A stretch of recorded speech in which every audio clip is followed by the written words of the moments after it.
நிலை தொடர்.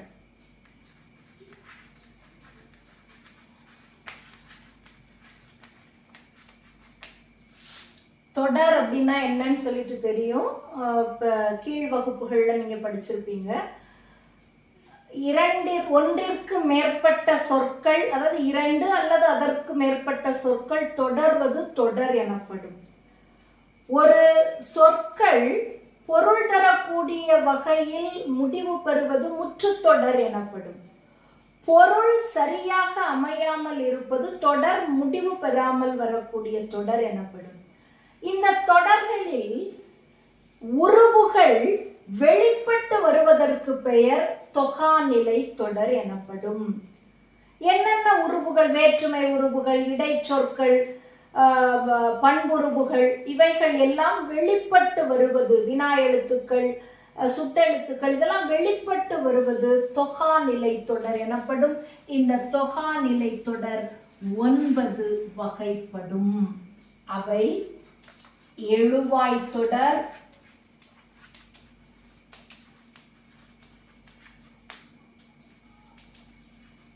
விழித்தொடர், வினைமுற்று தொடர், பெயரெச்ச தொடர், வினையெச்ச தொடர்,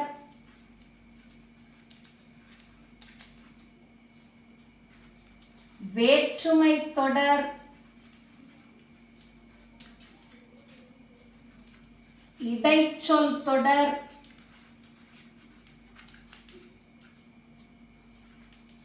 உரிச்சொல் தொடர், அடுக்கு தொடர் என இந்த தொகாநிலை தொடர் 9 வகைப்படும். முதல்ல எழுவாய் தொடர். எழுவாய் அப்படின்னா என்னன்னு தெரியும். ஒரு பெயர் சொல் எழுவாய் என்று அழைக்கப்படும். ஒரு தொடர் எழுவதற்கு முதற் காரணமாக அமைவது எழுவாய் அப்படின்னு சொல்லிட்டு பார்த்திருப்பீங்க. எழுவாய் எப்போ தொடராக மாறுகின்றது? கண்ணன் என்பது எழுவாய். கண்ணன் என்ற எழுவாய் ஒரு வினை சொல் அதை தொடர்கின்ற பொழுது எழுவாய் தொடராக மாறுகின்றது. கண்ணன் வந்தான் என்பது எழுவாய் தொடர். கண்ணன் என்பது பெயர் சொல். கண்ணன் என்ற பெயர் சொல்லுக்கு பின்னாடி ஒரு வினை முற்று அந்த சொல்லை தொடர்வதால், எழுவாயை தொடர்வதால் இது எழுவாய் தொடர் என்று அழைக்கப்படுகின்றது. அடுத்து விழித்தொடர். விழி அப்படின்னா என்ன அப்படின்னு சொன்னா, விழித்தல் என்றால் அழைத்தல், கூப்பிடுறதுன்னு சொல்லுவோம். ஒவ்வொருத்தரையும் நம்ம ஒவ்வொரு முறைகள் சொல்லி கூப்பிடுறோம். அப்பா, அம்மா, தாத்தா, பாட்டி, கண்ணா, மன்னா, கிளியே, மயிலே அப்படின்னு சொல்றோம். இதெல்லாம் என்ன அப்படின்னு சொல்லிட்டு சொன்னா விழித்தல், அழைத்தல் என்று அழைக்கப்படுகின்றது. இப்போ கண்ணா என்பது விழி, கண்ணா வா என்பது விழித்தொடர். கண்ணா என்ற விழியை ஒரு வினை சொல் தொடர்வது விழிச்சொல் தொடர் எனப்படும். கந்தா, கேள், முருகா, தா, கண்ணே, போ, இதெல்லாம் என்ன அப்படின்னு சொன்னா விழித்தொடர். கண்ணா, கந்தா, மன்னா என்பன விழி. அவற்றை வா, கேள், போ என்ற வினை சொற்கள் தொடர்வது விழித்தொடர் எனப்படும். அடுத்து வினை முற்று தொடர். ஒரு வினை முற்றை இன்னொரு பெயர் சொல் தொடர்வது வினை முற்று தொடர் எனப்படும். வந்தவன்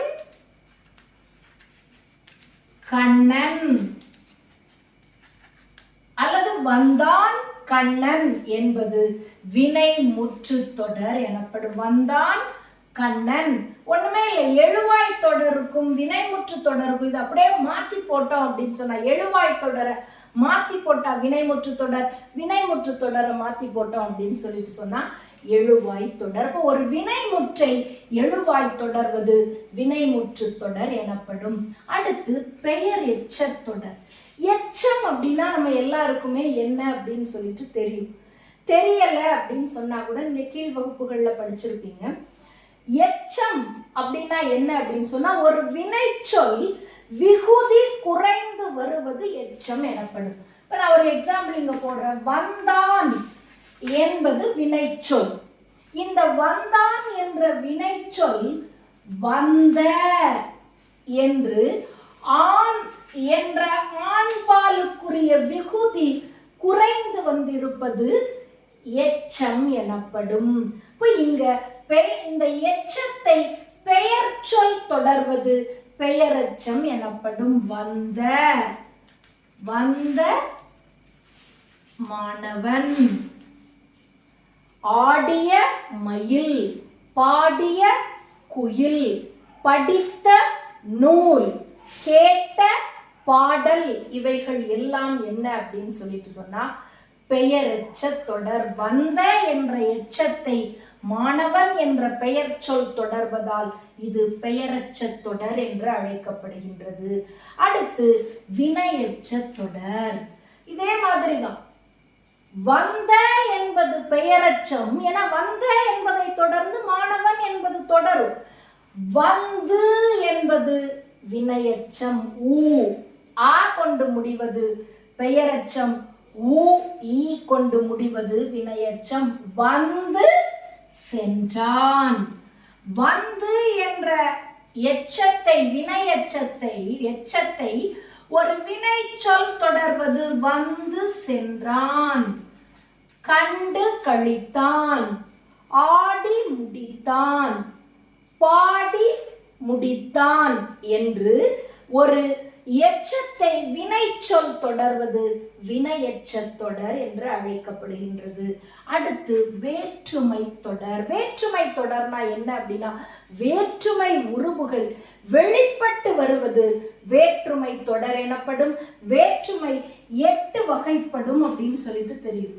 8 வகை வேற்றுமைகள். இதில் முதலாம் வேற்றுமைக்கும் 8ஆம் வேற்றுமைக்கும் உருபு கிடையாது. மீதமுள்ள 6 வேற்றுமைகளுக்கும் உருபு உண்டு. அவை ஐ, ஆல், கூ, இன், அது, கண் என்பன. இந்த வேற்றுமை உருபுகள் வெளிப்பட்டு வருவது வேற்றுமை தொகாநிலை தொடர் என்று அழைக்கப்படும். மாம்பழத்தை தின்றான் என்பது 2ஆம் வேற்றுமை தொடர். தலையால் வணங்கினான்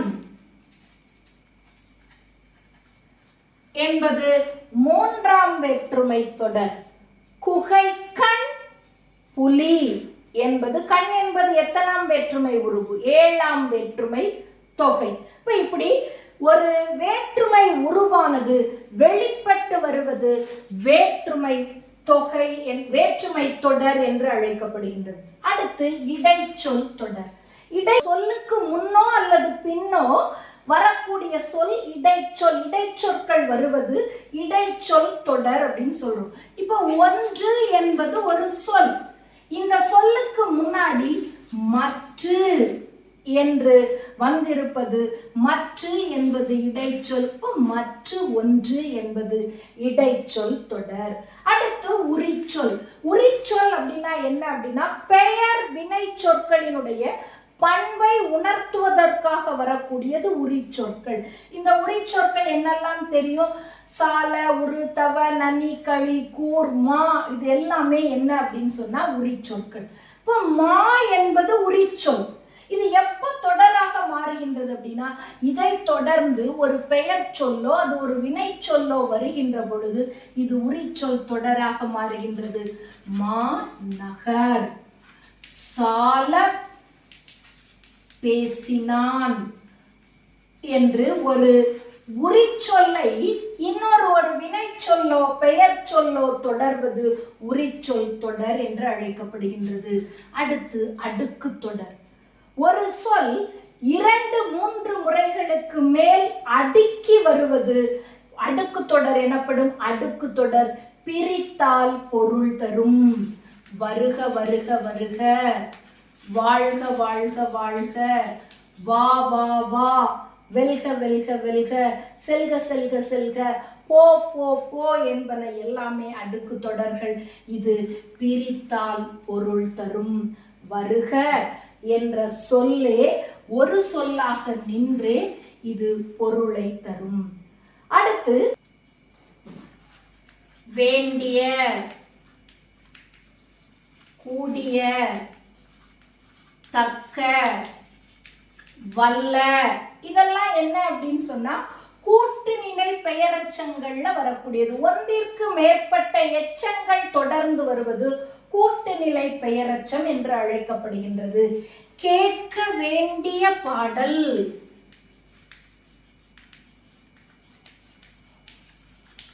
பார்க்க வேண்டிய படம்,